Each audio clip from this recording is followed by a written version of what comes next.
स्वागत है आपका लर्निंग एंड रीडिंग चैनल में। तो हमने जो इंट्रोडक्शन टू ग्राफ वाला था वो पहला वीडियो देख लिया था, उसमें हमने समझा था कि ग्राफ क्या होते हैं। अब हम उस ग्राफ में डेटा को फीड करेंगे, रन टाइम डेटा को, समझेंगे कि उसके पीछे की सांख्यिकी क्या होती है। ठीक है, तो जो लोग पहली बार चैनल से जुड़ रहे हैं फटाफट से चैनल को सब्सक्राइब कर दो, और अगर इंट्रोडक्शन टू ग्राफ वाला वीडियो नहीं देखा है तो उसका लिंक मैं आपको दे दूंगा डिस्क्रिप्शन में, आई बटन में भी आपको मिल जाएगा, एंड ऑफ द वीडियो में भी आपको मिल जाएगा। उस वीडियो को भी एक बार जरूर देख लें। ठीक है, तो अब सबसे पहले समझते हैं आपका सांख्यिकी का मतलब क्या होता है। देखो, क्या हुआ कि आज हमारे पास जो डेटा अवेलेबल है, सूचना जो अवेलेबल है वो इतनी ज़्यादा है कि हम मतलब है ना, कहीं ना कहीं इस आंकड़ों का यूज़ करते हैं। जैसे कि आप अगर टीचर हो तो आप एक मार्क्स जब हम डिस्ट्रीब्यूट करते हैं, मैंने आपको लाइव एग्जांपल दिया था, रीट का जो लाइव एग्जांपल दिया था कि हमने क्या किया था वहाँ पे हमने जो कट ऑफ के लिए डिसाइड किया था वो कैसे किया था।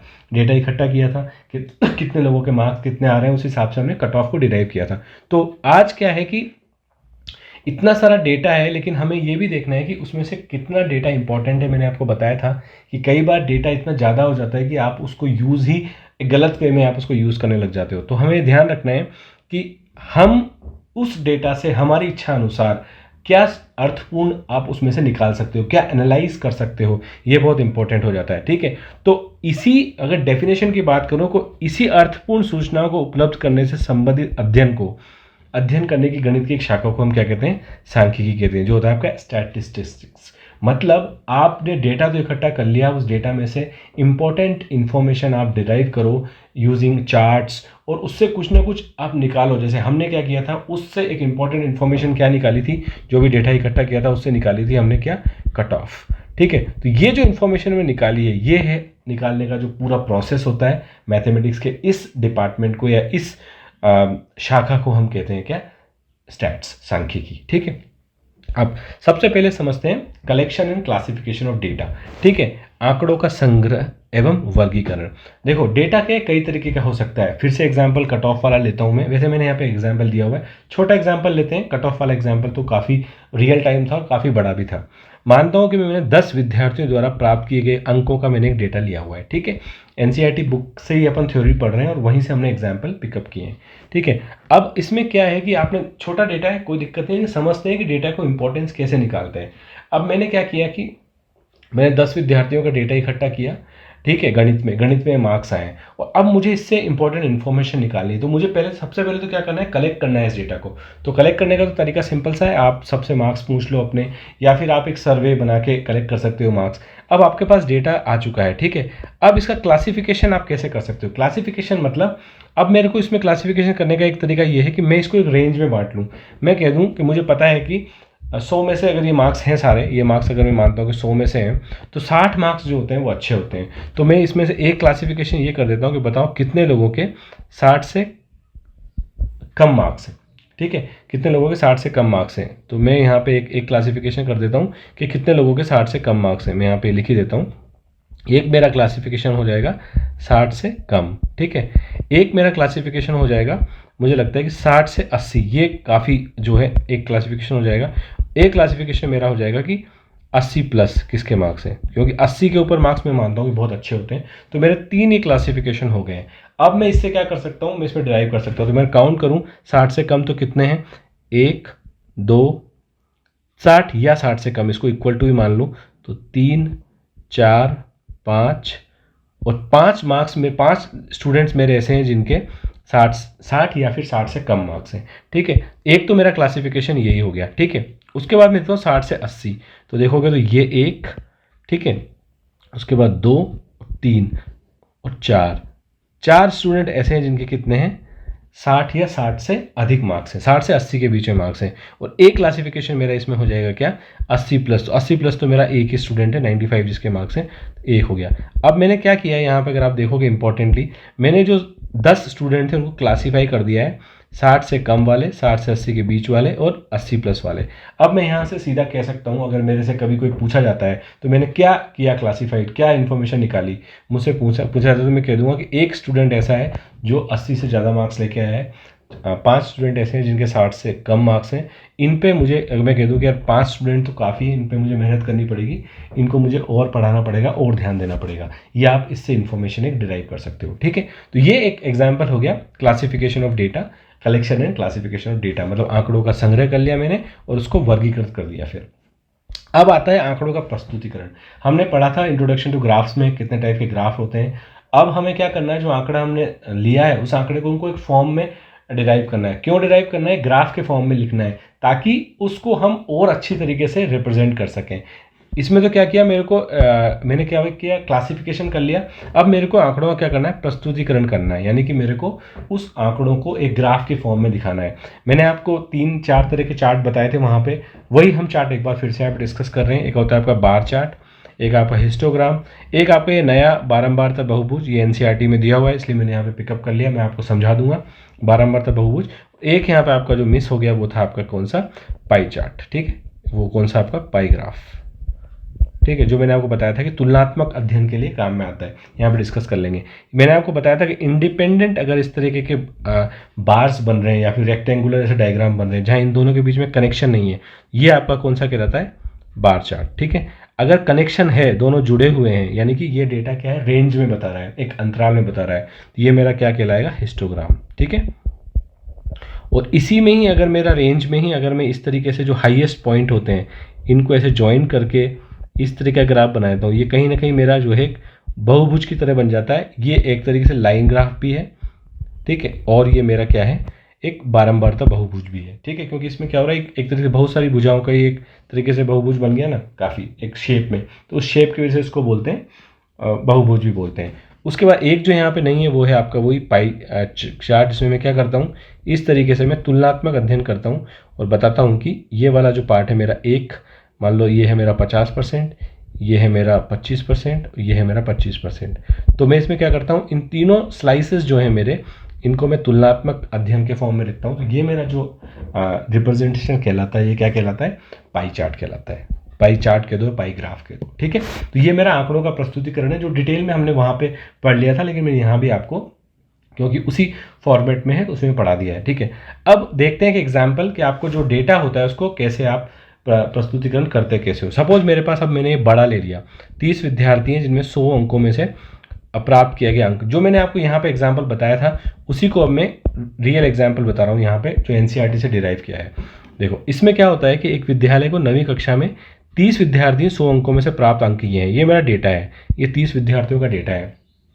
अब आपको एक बात याद होगी कि एक निश्चित अंक प्राप्त करने वाले विद्यार्थियों की संख्या को इस अंक की क्या जाता है, फ्रीक्वेंसी कहा जाता है, जिसको हम हिंदी में क्या कहते हैं, बारंबारता। ऐसा हो सकता है कि कई बार आपका जो एक ही मार्क्स एक से ज़्यादा स्टूडेंट्स के आ जाएं, तो वो जो मार्क्स होते हैं कितने स्टूडेंट्स के आए हैं उसको कहते हैं फ्रीक्वेंसी। फ्रीक्वेंसी मतलब बारंबारता, बारंबारता में कितनी बार वो रिपीट हुए हैं वो मार्क्स। जैसे कि अगर आप यहाँ देखोगे, अगर मैं देखूँ 10 मार्क्स, तो 10 मार्क्स आप देखोगे एक ये स्टूडेंट के आए हैं। ऐसे अगर आप देखोगे 36 मार्क्स, 1, 2 और 3 स्टूडेंट हैं जिनके 36 मार्क्स आए हैं। तो इसी चीज़ को मैंने यहाँ पे आपका लिखा हुआ है। इसको जो दो तरीके की टेबल होती हैं, एक तो होती है आपकी अनग्रुप्ड, एक होती है आपकी ग्रुप्ड। जो अनग्रुप्ड होती है वो आपकी क्या होती है, जैसे कि इसमें आपका इक्विवेलेंट नंबर होता है, यानी सिंगल नंबर होता है। मतलब मैंने आपको बताया था ग्रुप्ड जो होता है वो एक रेंज में नंबर होता है, अनग्रुप्ड होता है वो सिंगल नंबर होता है। तो यहाँ पे आपको देखोगे 10 केवल एक स्टूडेंट के आए हैं, लेकिन अगर आप देखोगे 60 मार्क्स जो हैं 4 स्टूडेंट्स के आए हैं। ये आप डेटा में भी देख सकते हो। अगर आप डेटा में आपको बताऊँ रेड कलर से, तो आप देख सकते हो यहाँ पे 1, ठीक है, 2, आप इसमें और देखोगे तो ये आपका 3, और आप एक और अगर इसमें 60 कहीं ना कहीं ढूंढ सको तो ये 60। तो 4 स्टूडेंट ऐसे हैं जिनके 60 मार्क्स आए हैं, ठीक है। तो मैंने क्या किया है, यहाँ पे मैंने इस बारंबारता को लिख दिया। तो ये तो है मेरी क्या फ्रीक्वेंसी, जो मेरे स्टूडेंट्स हैं जिनके रिपीट मार्क्स आए हैं, ये हैं मेरे उनके एक्चुअल मार्क्स। तो मैंने इसको एक टेबुलर फॉर्मेट में रिप्रेजेंट कर दिया है। इसी को हम क्या कर सकते हैं, इसी को हम एक ग्राफ में भी रिप्रेजेंट कर सकते हैं, कोई से भी ग्राफ में। अब क्योंकि ये यहाँ पे अनग्रुप्ड डेटा है, तो इसके लिए जो परफेक्ट ग्राफ होगा वो कौन सा होगा, बार चार्ट होगा। ये इस टाइप का क्वेश्चन भी आ सकता है फर्स्ट ग्रेड में, रीट में तो शायद नहीं आएगा, लेकिन फर्स्ट ग्रेड में ऐसा क्वेश्चन आ सकता है कि ये डेटा आपको दे दिया है और आपसे पूछा गया है कि इसको रिप्रेजेंट करने के लिए सबसे बेस्ट चार्ट कौन सा होगा, तो वो हो जाएगा आंसर उसका बार चार्ट, ठीक है। तो ये बात हो गई यहाँ पे। इसके बाद अब क्वेश्चन किस तरीके का आता है। नॉर्मली बार चार्ट है आपका, आपसे क्वेश्चन क्या पूछेंगे, अगर एग्जाम में क्वेश्चन पूछेंगे तो नॉर्मली क्वेश्चन दो तरीके के आते हैं। एक तो जो मैंने आपको बताया ये वाला, या फिर क्वेश्चन कुछ इस तरीके का आ जाता है। जैसे ये एग्जाम्पल हम देखते हैं, ये वापस से वही है, उसका ग्राफ का क्वेश्चन, लेकिन ये एग्जैक्टली क्वेश्चन पूछ लिया जाता है। नवीं कक्षा में 40 विद्यार्थियों और उनके जन्म का महीना बताने के लिए कहा गया है। इस प्राप्त आंकड़ों को हमने डेटा में रिप्रेजेंट कर दिया है। ठीक है, ये क्या है, एक बार चार्ट है। ठीक है, बार चार्ट क्यों है ये, मैंने आपको बताया था कि जो आपके रेक्टेंगुलर डायग्राम होते हैं उनके बीच में गैप होना चाहिए, मतलब इंडिपेंडेंट बार होना चाहिए। इसको एक बार बोलते हैं। ये क्या है, आपका एक बार है। ठीक है, तो एक जो बार है वो इंडिपेंडेंट होना चाहिए, कनेक्टेड नहीं होना चाहिए। तो वो कहलाएगा मेरा क्या, अनग्रुप्ड डेटा के लिए, इंडिपेंडेंट डेटा के लिए। तो आपको एक चार्ट देके ऐसे क्वेश्चन पूछा जा सकता है। अब आपसे पूछा है कि नवंबर के महीने में कितने विद्यार्थियों का जन्म हुआ था। ठीक है, अब आपको करना क्या है, इसमें क्या हुआ है, आपको बोला हुआ है कि विद्यार्थियों की संख्या। तो नवंबर कहाँ है मेरा, नवंबर ये रहा। अगर नवंबर से मैं ड्रॉ करूँ यहाँ से लाइन, तो नवंबर मेरा किस में आता है, ये आता है। तो यानी कि 4 विद्यार्थी ऐसे हैं जिनका नवंबर में जन्म हुआ। तो ये क्वेश्चन आपसे पूछा जा सकता है और आपको 4 ऑप्शन दे दिए जाएंगे, आपको चूज करना है। तो ये ग्राफ को पढ़ने का तरीका है कि ग्राफ को मैं कैसे पढ़ूं। पढ़ने का तरीका क्या होता है, ये है आपका जन्म का महीना जो कि है आपका एक्स एक्सिस पे, ये है आपके विद्यार्थियों की संख्या जो है मेरी वाई एक्सिस पे। आपसे जो क्वेश्चन पूछा गया है उसको ध्यान से देखो। क्वेश्चन आपसे पूछा गया है नवंबर का महीना, तो आप फटाफट से आके सबसे पहले नवंबर के महीने को मार्क कर दो, उसका जो चार्ट है उसको बार को मार्क कर दो। ठीक है, वहाँ से एक हॉरिजॉन्टल लाइन ड्रॉ करो और देखो कि वो किस पॉइंट पर आके मिल रही है। वही आपसे पूछा गया विद्यार्थियों का जन्म, कितने विद्यार्थियों का जन्म, और विद्यार्थियों की संख्या आपको बताई गई वाई एक्सिस पे। तो किससे मैच कर रहा है, 4 से। तो आंसर क्या हो जाएगा, 4। अब आपसे एक और क्वेश्चन इसमें पूछा गया है, किस महीने में सबसे अधिक विद्यार्थियों का जन्म हुआ। सबसे अधिक विद्यार्थी, तो ये नीचे से ऊपर बढ़ रहे हैं, यानी कि जिस पर्टिकुलर चार्ट की लंबाई, बार की लंबाई सबसे ज़्यादा होगी वही मेरे महीना होगा जिसमें सबसे ज़्यादा विद्यार्थियों का जन्म हुआ। तो अगर आप देखोगे इसमें क्लियरली दिख रहा है आपको कि ये वाला जो बार है, ये वाला जो बार है ये सबसे ऊंचा है और ये लगभग आग आ रहा है 6 पे, यानी कि ये वाला बार है। और ये 12 कौन से महीने के लिए, ये है अगस्त के लिए। तो मेरा इसका आंसर क्या हो जाएगा, अगस्त। तो ये आपका डायरेक्ट एग्जाम्पल है। इसी टाइप का क्वेश्चन आपसे एग्जाम में पूछा जाता है। रीट में तो डायरेक्ट क्वेश्चन आते हैं, राजस्थान फर्स्ट ग्रेड में थोड़ा सा जो है फंडामेंटल जो यूज़ करके क्वेश्चन आ जाता है। वैसे इसी वीडियो सीरीज़ में हम एक वीडियो ऐसा भी लेंगे जिसमें हम कुछ क्वेश्चन सोल्व करेंगे। और वैसे भी मैंने आपको बताया कि थ्योरी प्लस क्वेश्चन करने वाले हैं, तो कॉन्सेप्ट एक बार क्लियर हो जाएगा आपका, तो एक पूरा वीडियो आपका जो है लगभग 50 से 60 क्वेश्चन का केवल स्टैट से रिलेटेड हम सॉल्व कर लेंगे। ठीक है, तो आपकी पूरी प्रैक्टिस हो जाएगी। लेकिन उसको हम एंड में लेंगे, पहले थ्योरी प्लस एग्जाम्पल क्वेश्चंस, और जब हमारा पूरा कोर्स एंड की तरफ चला जाएगा तो हम एग्जाम के जस्ट जब नज़दीक आ जाएंगे तो एज ए रिवीजन फॉर्मेट में हम लेंगे आपके प्रीवियस ईयर पेपर और कुछ प्रैक्टिस क्वेश्चंस, जिसमें हम रिवाइज कर लेंगे हमारे सारे कॉन्सेप्ट्स को। ठीक है, तो ये क्वेश्चन आपसे डायरेक्ट पूछा था इस तरीके का। इसके बाद एक और क्वेश्चन आप देख लो, एक और, अभी ये आपका जो है हिस्टोग्राम का क्वेश्चन आ गया। ठीक है, इसमें भी आपसे क्या पूछा जा सकता है, ग्राफ आपको दे दिया या तो आपको डेटा दे दिया और आपसे पूछा कि कौन सा ग्राफ रिप्रेजेंट करता है इस डेटा को। तो डेफिनेटली पहली बात तो आपको ध्यान रखनी है कि ये क्या है, ग्रुप्ड डेटा है, अंतराल में एक डेटा दिया हुआ है। तो एक बात तो यहाँ से क्लियर आ गई कि हिस्टोग्राम ही डेटा होगा।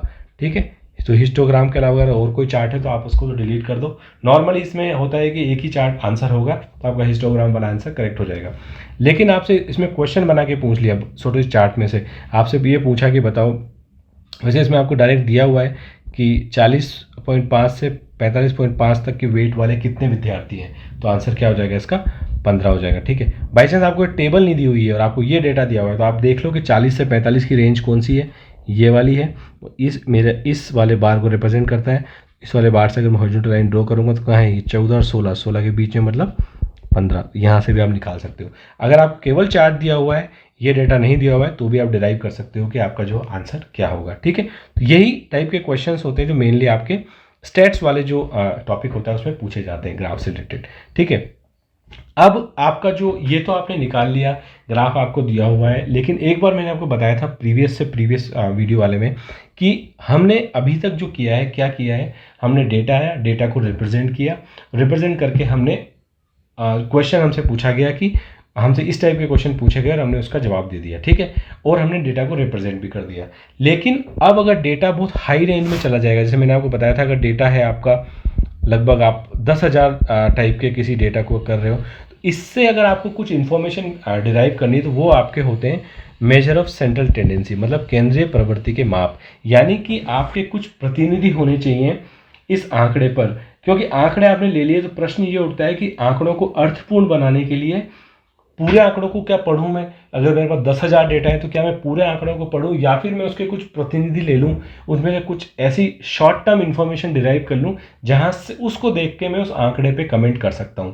जैसे कि फॉर एग्जांपल होते हैं मेरे केंद्रीय, इसको उस जो प्रतिनिधि होते हैं उसको बोलते हैं हम केंद्रीय प्रवृत्ति के माप। ठीक है, तो उसमें जैसे आपका मीन हो गया, औसत हो गया, माध्य हो गया, वो सब होते हैं। ठीक है, तो अभी तक हमने क्या पढ़ा है, बारंबारता बंटन सारणियों में आया चित्रों और बारंबारता बहुभुजों के सहायता से आंकड़ों को विभिन्न रूप से प्रस्तुत कर दिया है। रिप्रेजेंटेशन देख लिया है, कलेक्शन ऑफ डेटा देख लिया, रिप्रेजेंटेशन ऑफ डेटा देख लिया।